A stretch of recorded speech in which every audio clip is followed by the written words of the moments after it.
ചട്ടി കിടന്ന് മൊരിയുന്ന സാധനം കണ്ടോ? നമ്മൾ എന്തെങ്കിലുമൊക്കെ വീഡിയോ ഇങ്ങനെ കണ്ടുകൊണ്ടിരിക്കുമ്പോഴായിരിക്കും പെട്ടെന്ന് എന്തെങ്കിലും നമ്മുടെ കണ്ണിൽപ്പെടുന്നത്.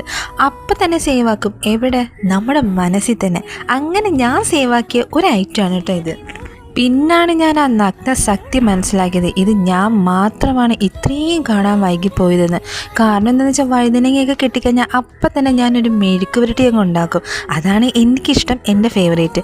ഇത് വെച്ച് ഇങ്ങനെയൊക്കെ ട്രൈ ചെയ്യാമെന്ന് വിചാരിച്ചിട്ടുണ്ടെങ്കിൽ മെനക്കിടാൻ വയ്യാന്നേ, അത് തന്നെ കാര്യം. പക്ഷേ ഈ സേവാക്കിയ സാധനം അങ്ങനെ അങ്ങ് വിട്ടുകളയാൻ പറ്റുമോ? പിന്നെ ഒന്നും നോക്കിയില്ല, അങ്ങോട്ട് ഉണ്ടാക്കാൻ തന്നെ വിചാരിച്ച്. നമ്മുടെയൊക്കെ വീടുകളിൽ സ്ഥിരം കാണുന്ന ഒരു സാധനം വെച്ച് ഇത്രയും വൈറലായ വളരെ സിമ്പിളായിട്ട് വളരെ ടേസ്റ്റുള്ള ഒരു സാധനം ഉണ്ടാക്കുമെങ്കിൽ അത് നമുക്കും ട്രൈ ചെയ്യാവുന്നതല്ലേ ഉള്ളൂ. അങ്ങനെയാണ് കേട്ടോ. എന്തെങ്കിലും ഒന്ന് കണ്ടു കഴിഞ്ഞാൽ പിന്നെ അത് ഉണ്ടാക്കാനുള്ളൊരു ത്വരയുണ്ടാവും.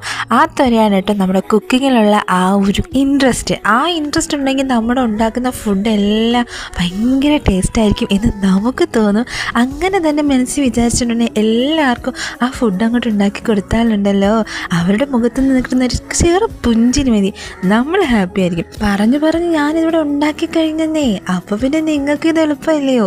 അപ്പോൾ എന്താ, ഒരു ചോറെടുക്കുക, നമ്മുടെ ഇതങ്ങോട്ട് വെക്കുക, അങ്ങോട്ടൊരു പിടി പിടിക്കുക. അതിനു മുമ്പ് ഇതിനകത്ത് നിന്ന് കിട്ടുന്ന ഈ ഒരു മസാലയുണ്ടല്ലോ, ഇത് ഒട്ടും വേസ്റ്റ് ആക്കാൻ പാടില്ല. ഇതും കൂട്ടി ഒരു പിടി പിടിച്ചാൽ പൊളിയായിരിക്കും കേട്ടോ.